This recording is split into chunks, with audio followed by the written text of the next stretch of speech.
ஏன் Kerala shut down ஆகுதுன்னா, ஒரு 10 படம் தான் வெற்றி அடையுது. அவங்களுக்கும் 220 படம் வந்தது லாஸ்ட் இயர். அதில் 10 படம் தான் வெற்றி அடையும் போது அவங்க இப்போ என்ன சொல்லிட்டாங்க, இந்த இண்டஸ்ட்ரி தாங்காது, இவ்வளோ பேர் ஃபெயிலியர் ஆயிட்டாங்க, இவ்வளோ பேர் லாஸ் ஆயிட்டாங்க, அப்போ நம்ம ஷட் டவுன் பண்ணி காஸ்ட்டை குறைக்கணும், எல்லாத்தையும் குறைக்கணும் அப்படின்னு மூடுக்கு வந்துட்டாங்க.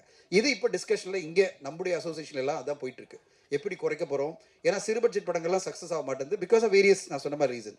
அப்போ பெரிய பட்ஜெட் படங்களை நம்ம நம்பி இருக்கும்போது அதெல்லாம் காஸ்ட் எங்கோ போயிடுச்சு, டேட்டும் கிடைக்க மாட்டேங்குது. அப்போ எப்படி பண்ணுறது? இண்டஸ்ட்ரியை ரீஃபார்ம் பண்ணணும்னா வேறு வேலை பண்ணணும் அப்படின்னு பார்க்குறோம். ஏன்னா ஒரு 10 நிமிஷத்தில் பேசிட்டு நம்ம எல்லாம் கிளம்பிடலாம், மற்ற கேள்விகள் வேண்டாம்.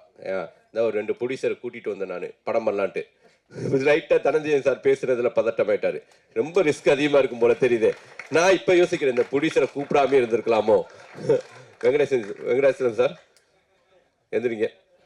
சார் தான் எனக்கு என்ன சார் தெரியும், பாசிட்டிவான விஷயங்களை பேசணும் தான் படமே எடுக்கிறோம்.